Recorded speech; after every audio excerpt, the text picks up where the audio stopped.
할렐루야. 우리 옆 가족과 인사합시다. 우리는 거룩하고 전능하신 주님을 섬깁니다. 그 하나님이 당신과 함께 하십니다. 하나님께서 애굽의 거짓 신들을 무력케 하는 10가지 재앙을 내리셨지요. 마지막 재앙은 모든 사람과 모든 짐승의 장자가, 그 마지가 죽는 재앙이었습니다. 가장 큰 권세를 가지고 부와 명예를 가진 바로 왕도 그 재앙을 피할 수 없었습니다. 그 하나님의 권능 앞에 두려움에 바로와 애굽 사람들은 이스라엘 백성을 내보내게 되었지요. 출애굽한 이스라엘 백성들, 하나님께서 젖과 꿀이 흐르는 가나안 땅으로 인도하셨는데요, 그 인도하는 과정이 독특합니다. 세 가지만 살펴보면요, 하나님께서는 빠른 지름길로 그들을 인도하지 않으셨어요. 가나안 땅으로 가는 빠른 길은 한 보름 정도만 걸어가면은 넉넉한 길이었습니다. 그런데 하나님께서는 그 길을 인도하지 않으시고 그 길을 인도하지 않은 이유를 직접 말씀해 주세요. 함께 읽어볼까요?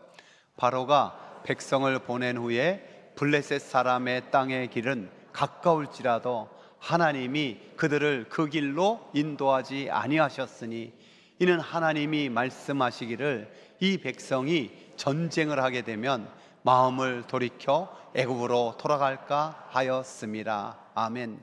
그 가장 가까운 길은 블레셋 땅을 지나야 되는데, 그 블레셋 족속은 당시 문명이 제일 발달하여서 철기 무기를 가지고 있었어요.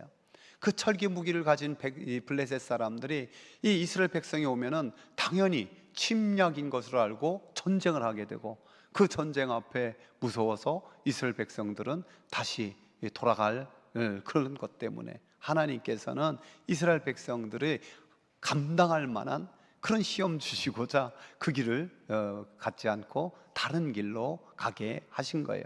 여러분, 우리에게도 적용할 수 있어야 됩니다. 우리는, 사람들은 누구나요, 지름길, 빠른 길을 선호해요. 그 누군가 이른 시기에 성공했다, 뭐 잘됐다 하면은 간이 기가 죽고 말아요. 내 인생이 기구하게 느껴지면서 어떻게 보면은 너무너무 의기소침해지고 낙심하고. 그러나 우리 하나님의 자녀들, 하나님의 백성들, 하나님의 계획 속에 있음을 신뢰할 수 있기를 바랍니다. 하나님은 가장 적합한 길로 우리를 인도하심을 믿으십시오. 또 하나님께서는 하나님이 함께 하시겠다는 그 임재의 증거를 선명하게 보여주고 계십니다. 그 말씀을 함께 읽어봅시다. 여호와께서 그들 앞에서 가시며 낮에는 구름 기둥으로 그들의 길을 인도하시고 밤에는 불 기둥으로 그들에게 비추사 낮이나 밤이나 진행하게 하시니, 낮에는 구름 기둥, 밤에는 불 기둥이 백성 앞에서 떠나지 아니하니라. 광야는 낮이 너무 뜨거워요.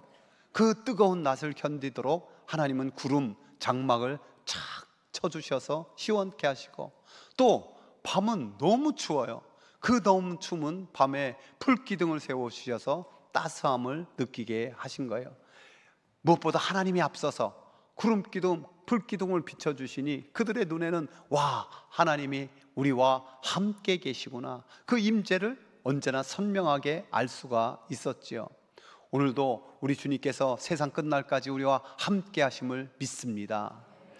하나님께서는 그들에게 가장 적합한 길로, 그들과 함께 하시는 구름기둥, 불기둥으로, 그러면서 앞으로의 계획도 알려주시는데요, 바로가 뒤따라올 것을 미리 말씀해 주세요. 그들이 이끄는 곳은 앞에는 홍해가 있는 그런 광야. 그래서 애굽 왕들이, 또 애굽 백성들이 듣기를, 야, 저들이 광야에 갇힌 바 되었다, 그 소식을 듣게 하는 거예요. 그리고 뒤쫓아올 건데 그 계획을 하나님은 미리 말씀해 주세요. 내가 바로의 마음을 완악하게 한즉 바로가 그들의 뒤를 따르리니 내가 그와 그의 온 군대로 말미암아 영광을 얻어 애굽 사람이 나를 여호와인 줄 알게 하리라 하심에 무리가 그대로 행하니라. 하나님께서 바로의 마음을 완악하게 해주셨다고. 여러분, 이 완악함이라는 단어를 주목해 보시기 바랍니다. 10가지 재앙을 반복적으로 내릴 때에도 완악하겠다라는 표현을 쓰고 있습니다. 여러분, 우리가 그런 기도를 드릴 수 있어야 돼요. 하나님, 우리 마음이 완악하여서 하나님의 말씀이 뿌려질 때 씨도 뿌리도 내리지 않는 그런 마음 되지 않게 하여 주옵소서. 부드러운 마음이 되어서 하나님의 말씀이 뿌려질 때 이 뿌리가 내리고 잎이 피고 꽃이 피고 열매 맺는 그런 좋은 밭이 되게 하여 주옵소서. 한번 고백해요. 하나님, 부드러운 마음을 주옵소서. 이 바로가 10가지 재앙을 경험했음에도 불구하고 그 완악한 마음을 고치지 못하는 거예요. 그래서 군대를 뒤따라올 것을 말씀해 주시면서 이것을 통하여 여호와께서 하나님 되심을, 하나님의 영광을 드러내겠다라고 약속해 주십니다. 여러분, 하나님의 백성을 향한 하나님의 생각은 분명한 거예요. 그 말씀 읽어볼까요? 여호와의 말씀이니라 너희를 향한 나의 생각을 내가 아나니 평안이요 재앙이 아니니라 너희에게 미래와 희망을 주는 것이니라. 우리 하나님이 저와 여러분에게도 미래와 희망을 주시는 좋으신 하나님임을 믿습니다. 그 하나님을 끝까지 신뢰할 수 있기를 축복합니다. 하나님께서 말씀하신 대로 이 애굽 백성과 바로가 이스라엘 백성을 내보낸 후에 마음이 변해요. 여러분 그렇잖아요. 그 종들, 섬기는 자들 다 내보내면 그 허드렛 일 자기들이 몽땅 다 해야 되는데 얼마나 불편하고 힘들겠어요. 바로가 어떻게 준비해요? 이스라엘 백성들을 추격합니까? 바로가 곧 그의 병거를 갖추고 그의 백성을 데리고 갈새 선발된 병거 600대와 애굽의 모든 병거를 동원하니 지휘관들이 다 거느렸더라. 이 선발된 병거 600대는요 말 한두 마리가 끄는 게 아니라 4마리 말이 끄는 이 어마어마한 전차였어요. 그리고 다른 병거들까지 다 동원하여서 엄청난 그 군사력, 또 군병들이 뒤쫓아 오는 거예요. 여러분 상상해 보십시오. 앞에는 홍해 바다가 넘실거리고 있고요, 배도 준비되지 않고 수영해서 건널 거리도 아니고 뒤에는 그 애굽 군대가, 그 병거들이 다 동원해서 온 거예요. 2가지 사자성어가 생각나지 않습니까? 진퇴양난, 사면초가, 좀 더 우리나라 말로는 도가내든 쥐. 바로 그런 상황이 된 거예요. 지난주에도 말씀드렸지만은 이 애굽과 이스라엘 백성 간에는 영적 전쟁인 거예요. 하나님께서 미리 이런 일이 있을 것을 말씀하셨어요. 하나님이 계획이라고 미리 말씀해 주셨겠지만 당장 현실에 그들은 부딪히게 되고 현실의 벽에 그 모든 것을 잊어버리게 돼요. 그래서 백성들은 어떻게 반응합니까? 뒤돌아보는 거예요. 말씀해 보면 바로가 가까이 올 때 이스라엘 자손이 눈을 들어 본즉 애굽 사람이 자기들 뒤에 이른지라.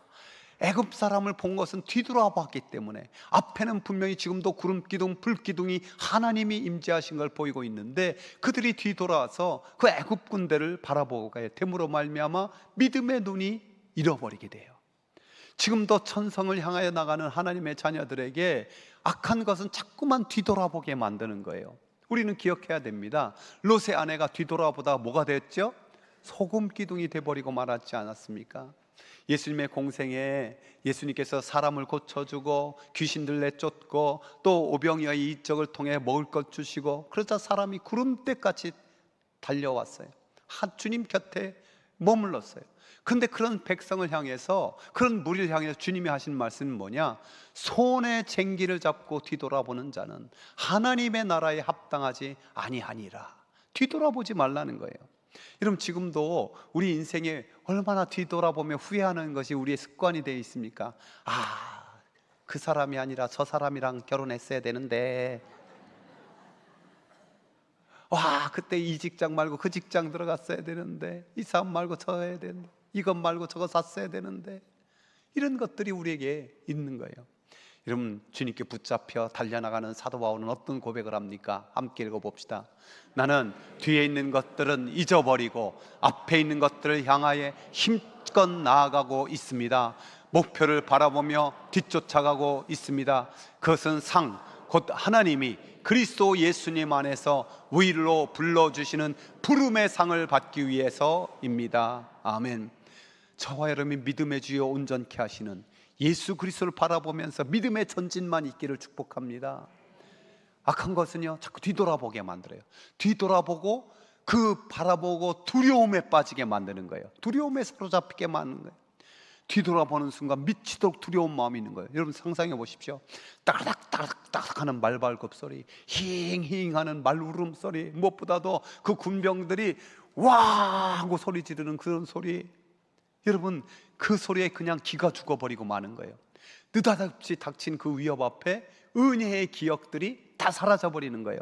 10가지 재앙으로 애굽의 거짓 신들을 쳐부수고 그 길을 인도하신 하나님의 능력, 하나님의 전능하심이 아니라 당장 눈앞에 보이는 그것만 더 바라보며 두려움에 빠지는 거예요. 이게 무슨 일인지 아십니까? 하나님의 백성으로 출발했지만 아직도 몸은 노예의 기억, 노예의 근성이 그대로 그 마음에 억눌리게 잡혀 있는 거예요. 이스라엘 역사 속에 이 일이 반복되었어요. 개인적으로나 민족적으로나. 그래서 성경에 보면 두려워하지 말라라는 것이 365번이나 나와 있다잖아요. 매일같이 하나님이 두려워하지 말라 말씀하시는 것 같아요. 대표적인 말씀이 이사야 41장 10절 말씀이잖아요. 두려워하지 말라, 내가 너와 함께함이라. 놀라지 말라, 나는 내 하나님이 됨이라. 내가 너를 굳세가리라. 참으로 내가 너를 도와주리라. 나의 의로운 오른손으로 너를 붙들리라. 우리 주님 말씀하여 주십니다. 오늘도 악한 영은요, 끊임없이 우리에게 부정적인 생각, 두려움을 주려고 해요. 그럴 때 우리는 어떻게 해야 됩니까? 우리 성경을 직접 읽어봅시다. 아무것도 염려하지 말고 다만 모든 일에 기도와 간구로 너희 구할 것을 감사함으로 하나님께 아뢰라. 그리하면 모든 지각에 뛰어난 하나님의 평강이 그리스도 예수 안에서 너희 마음과 생각을 지키시리라. 아멘. 어떤 상황, 어떤 형편에도 하나님의 평강이 우리 마음과 생각을 지켜주면 담대할 줄로 믿습니다. 이스라엘 백성들, 악한 것들이 그를 뒤돌아보게 만들어요. 두려움에 빠지게 만드는 거예요. 그 두려움이 곧바로 뭘 낳느냐? 원망하게. 여러분, 공포에 사로잡힌 사람들은 원망할 대상을 찾아요. 이스라엘 백성이 누구를 향해서 원망합니까? 하나님을 향해서, 모세를 향해서죠. 이렇게 말하잖아요. 애굽에 매장지가 없어서 당신이 우리를 이끌어내어 이 광야에서 죽게 하느냐? 어찌하여 당신이 우리를 애굽에서 이끌어내어 우리에게 이같이 하느냐? 우리가 애굽에서 당신에게 이른 말이 이것이 아니냐? 이르기를 우리를 내버려두라. 우리가 애굽 사람을 섬길 것이라 하지 아니하더냐? 애굽 사람을 섬기는 것이 광야에서 죽는 것보다 나으리라. 이스라엘 백성 이후에도 원망하기에 얼마나 바빴습니까? 목이 조금 마른다고 원망해요. 조금만 걸어가면 엘림이 나오는데 매일같이 내리는 만나의 기적 속에 원망해요. 이것만 먹으니까 정력이 떨어졌다라고. 애굽에서는 고기 가마에서 고기 실컷 뜯어먹고 부추와 마늘 먹어서 정력이 셌는데 언제 노예들이 그곳에서 그렇게 고기를 실컷 먹을 수 있었겠습니까? 그 후에 가나안 땅에 그 젖과 꿀이 흐르는 보고를 받으면서도 그 보고는 잊어버리고 저들은 거인이고 우리는 메뚜기다, 메뚜기 정신에 사로잡혀서 원망하는 거예요. 여러분, 결국 이스라엘 백성들 노예 근성을, 노예 의식을 벗어버리지 못하고 이 원망에 끝까지 빠져 있다가 그 결과 알잖아요. 오직 여호수아와 갈렙만이 그 약속의 땅에 들어가고 새로운 자손만이 그 땅에 들어갈 수 있었던 거예요. 그래서 신약 성경에 와서 이 일을 반면교사 삼으라고 하면서 우리에게 이렇게 명령하고 있습니다. 함께 읽어봅시다. 그들 가운데 어떤 사람들이 원망하다가 멸망시키는 자에게 멸망하였나니 너희는 그들과 같이 원망하지 말라. 여러분, 분명히 기억하십시오. 사탄 마귀는요, 우리에게 계속해서 악한 씨를 뿌려요. 부정적이고 아주 그냥 나쁜 씨앗을, 나쁜 생각하는 씨앗을 자꾸만 뿌리는 거예요. 원망의 씨앗을 뿌리는 거예요. 그럴 때 우리 믿음의 사람들은 어떻게 되느냐? 믿음의 언어로 번역해야 돼요. 따라해, 믿음의 언어로 번역하자. 이런 거예요. 예를 들어볼게요. 함께 힘껏 읽어봅시다. 우리는 두려움의 언어를 확신의 언어로 번역합니다. 우리는 원망의 언어를 감사의 언어로 번역합니다. 우리는 절망의 언어를 소망의 언어로 번역합니다. 우리는 미움의 언어를 용서의 언어로 번역합니다. 우리는 경쟁의 언어를 섬김의 언어로 번역합니다. 우리는 교만의 언어를 겸손의 언어로 번역합니다. 우리는 땅의 언어를 하늘의 언어로 번역합니다. 이렇게 믿음으로 번역하는 가운데 세상을 변혁시키는 믿음의 역사가 있는 줄 믿습니다. 바로와 그 군대가 뒤따라오자 하나님이 맨 먼저 하신 일이 뭔지 아세요? 성경에 조금 더 뒤에 보면은요, 이스라엘 진 앞에 가던 하나님의 사자가 그들의 뒤로 옮겨가매 구름 기둥도 앞에서 그 뒤로 옮겨 애굽진과 이스라엘 진 사이에 이르러 서니 저쪽에는 구름과 흑암이 있고 이쪽에는 밤이 밝음으로 밤새도록 저쪽이 이쪽에 가까이 못하더라. 여러분, 이게 무슨 말씀입니까? 그 앞에 있던 구름 기둥이 슝 하고 뒤로 옮겨진 거예요. 뒤로 옮겨지니까 이스라엘 백성들이 애굽 군대를 바라보던 것이 싹 안 보이고 뭐만 보이는 거예요? 구름 기둥만 보이는 거예요. 또 애굽 백성들은, 애굽의 군대들은 이스라엘 백성이 보이는 게 아니라 또 뭐가 보이는 거예요? 구름 기둥만 보이는 거예요. 이런 파블로의 효과 아시죠? 예, 강아지 밥을 줄 때 종을 땡땡땡 치니까 나중엔 종만 땡땡땡 쳐도 개가 침을 질질 흘리는 그런 효과. 여러분, 이 광경을 잘 상상해 보세요. 그 구름 기둥으로 흑암이 애굽 쪽에는 가득하고 이스라엘 쪽에는 하나님의 광명한 빛이 비치고 있고, 그때 그들이 무엇을 생각났을까요? 9번째 재앙이 흑암의 재앙이잖아요. 그 태양신을 아무것도 아니라는 그 흑암의 재앙 다음에 10번째 사망의 그 재앙이 있잖아요. 그들이 그 흑암의 재앙을 생각하면서 감히 앞으로 전진하지 못하게 하나님이 지키시고 보호해 주신 거예요. 그 후에 모세는 애굽의 이런 모든 인도하심을 생각하면 이렇게 고백해요. 여호와께서 그를 황무지에서 짐승이 부르짖는 광야에서 만나시고 호위하시며 보호하시며 자기의 눈동자같이 지키셨도다. 눈동자같이 지켜주신 거예요. 오늘 우리도 하나님께서 하나님의 눈동자같이 우리를 지켜주실 줄 믿습니다. 우리 옆 분에게 한번 축복합시다. 하나님이 당신을 눈동자같이 지켜주십니다. 오늘 하나님께서 이렇게 구름으로 탁 그 사이를 가로막고 이스라엘 백성을 향해서 강력하게 선포하는 말씀 함께 읽어봅시다. 모세가 백성에게 이르되 너희는 두려워하지 말고 가만히 서서 여호와께서 오늘 너희를 위하여 행하시는 구원을 보라. 너희가 오늘 본 애굽 사람을 영원히 다시 보지 아니하리라. 여호와께서 너희를 위하여 싸우시리니 너희는 가만히 있을지니라. 아멘. 이스라엘 백성들 하나님께서 제대로 구원의 역사를 보여주시겠다라는 거예요. 그래서 우리는 알고 있습니다. 의의 그 홍해가 쫙 갈라져서 바다를 육지처럼 걷게 하시는 하나님의 일하심을 보게 되었죠. 이 말씀을 통해서 하나님이 말씀하신 것 다시 한번 살펴보기를 원합니다. 뭐라고 말씀하셨어요? 두려워하지 말라는 거예요. 하나님을 신뢰하라는 거예요. 여러 번 말씀드리지만 하나님께서 왜 이렇게 계속해서 두려워하지 말라고 말씀하실까요? 두려워하고 있으니까. 하나님 믿는 세상, 우리는 무엇보다도 어떤 문제보다 하나님이 크신 분입니다. 고백할 수 있기를 바랍니다. 엘리야 선지자가 도단성에 있을 때 아람 군대가 쳐들어왔어요. 그래서 그 도단성을 병거와 군인으로 꽁꽁 에워쌌어요. 사환이 일어나 보니까 이게 웬일입니까? 포위당해서 그야말로 도간에 든 쥐예요. 그래서 주여 어찌합니까? 그랬을 때 엘리사 선지자가 강력하게 선포했어요. 두려워하지 말라. 우리와 함께한 자가 그들과 함께한 자보다 많으니라. 여러분, 두려워하지 마시기 바랍니다.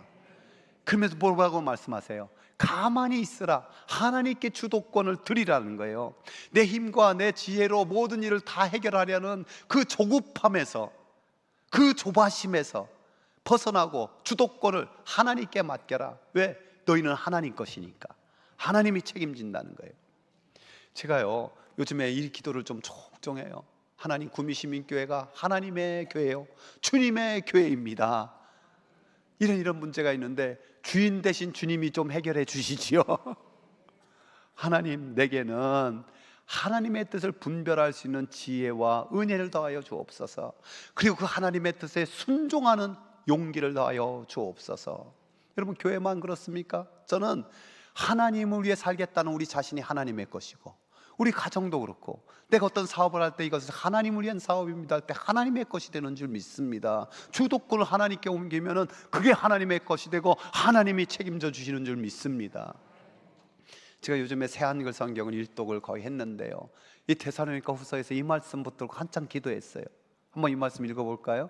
우리 주 예수 그리스도께서 친히 또 하나님 우리 아버지 곧 우리를 사랑하셔서 영원한 용기와 좋은 희망을 은혜로 주시는 분이 여러분의 마음에 용기를 붙돋으셔서 온갖 선한 일과 말에 굳건하게 해주시기를 빕니다. 사도 바울의 기도문이에요. 그는 우리를 사랑하셔서 영원한 용기와 좋은 희망을 은혜로 주시는 분이라고. 그분 안에서 용기를 붙들어 주셔서 온갖 선한 일과 말에 굳건하게 믿음으로 나가기를 그렇게 기도하더라고요. 저와 여러분에게도 하나님이 그런 하나님인 줄 믿습니다. 하나님은 또한 구원을 보라고 명령하는 거예요. 하나님을 믿기만 하라는 거예요. 여기서 구원은요, 최후 승리를 가리켜요. 최후 승리. 이스라엘 백성들 넘실거리는 바다가 그 앞에 가로막고 또 뒤에 애굽의 군대가 있어도 그 모든 문제를 하나님이 승리케 하신다는 거예요. 특별히 믿음의 사람들에게 이것은 뭐냐면 성취적 신앙이라고 말해요. 성취적 신앙. 성취적 신앙. 이미 승리가 성취되었다라는 것, 그 믿음을 가지고 나가라는 거예요. 찰스 스웬번이라는 시인은요, 이런 간단한 표현을 하더라고요. 아무리 지친 강도 굽이쳐 결국 바다로 흘러 들어가지. 아무리 지친 강이라도 굽이쳐 흘러 결국 바다로 들어가지. 여러분, 그리스도인들은 이미 승리했기 때문에 인생살이 비록 힘들고 지칠 때 왜 없어요? 많죠. 그럼에도 불구하고 결국 저 천성으로 들어가지, 주님 품에 안기지. 그 믿음이 있어야 되는 거예요. 이것이 미리 바라보면서 성취적 신앙을 가진 거예요. 최후 승리한 사람이기 때문에. 그래서 우리 주님께서 마지막 다락방 강화의 결론이 이 말씀 아닙니까? 내가 이것을 너희에게 이르는 것은 너희로 내 안에서 평안을 누리게 하려 함이라. 세상에서는 너희가 환난을 당하나 담대하라. 내가 세상을 이기었노라. 세상을 이기신 주님이 우리와 함께 하시기 때문에 우리도 이깁니다. 할렐루야.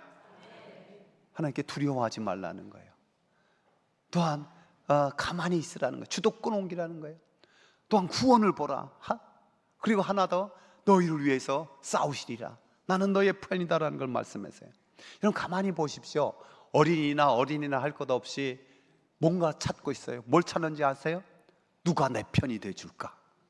또는 내가 누구 편에 좀 서야 될까? 이런 게 인생이에요.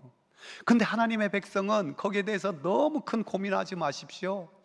하나님이 내 편이신 줄 믿습니다. 창조주 하나님께서, 역사의 주관자이신 하나님이 내가 너희를 위하여 싸우리라 지금 말씀하고 계시에요. 하나님이 대신 싸워주신다면 못할 게 뭐가 있습니까? 그래서 사도 바울은 그의 로마서에서 이렇게 강력하게 말해요. 그렇다면 우리 일을 두고 우리가 무엇이라고 말할 수 있겠습니까? 하나님이 우리 편이시면, 하나님이 우리 편이시면 누가 우리를 대적하겠습니까? 할렐루야. 종종 드라마나 어떤 영화를 보면은요, 이 미래에서 다시 현재에서 과거로 뿅 돌아가는데 어떤 어린아이로 다시 뚱 이렇게 생기는 거예요. 여러분, 그 어린아이가 어떤 사람이 됩니까? 천재 중에 완전 천재가 돼요. 어떤 주식이 대박 날지를 알아가지고 엄마 내가 부자 만들어줄게. 어느 땅이 개발돼가지고 그냥 아파트가 쫙쫙 들어설지 딱딱 알아맞히고, 로또 번호도 알아맞힐지 모르겠어요. 그러나 여러분, 사람들 마음에 그런 것이 어떤 카타르시스는 좀 줄지 모르겠지만은 현실은 어떻습니까? 인간이라는 게 5분 앞의 일을 알아할 수 있습니까? 한 수 두 수 볼 수 있습니까? 가끔 바둑 같은 거 한두 수 두 수만 아파도 와 대단하다고 이렇게 감탄하는 게 우리 인간이잖아요. 하나님은 어떤 분이신 줄 아십니까? 한 수 두 수 앞에 보는 분이 아니라 백수 천수 만수 아니 영원부터 영원까지 하나님의 눈 안에 있는 줄 믿습니다. 그래서 그 하나님이 우리 편이 되어 주신다. 여러분, 그 승리의식을 가질 수 있길 축복합니다. 오늘 본문 전체를 가지고 사도 바울은 이렇게 요약하고 있어요. 말씀을 읽어봅시다.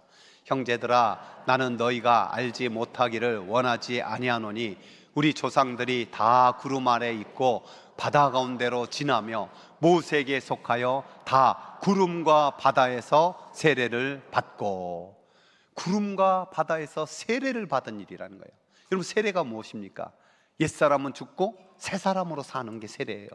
그러니까 이스라엘 백성에게 이런 놀라운 구원의 역사, 홍해를 바다처럼 육지처럼 건너게 하는 이런 놀라운 역사, 구름 기둥으로 확 구별하신 역사, 이런 것들은 뭐냐? 너희들은 이제 노예 신분에서, 노예 근성에서, 노예 의식에서 다 벗어버려서 하나님의 거룩한 백성, 왕같은 제사장으로 거듭나서 살아야 된다는 것을 강력하게 말씀한 거예요. 안타깝게도 이스라엘 백성은 그러지 못하고 끝까지 노예 근성, 노예 의식을 버리지 못했어요.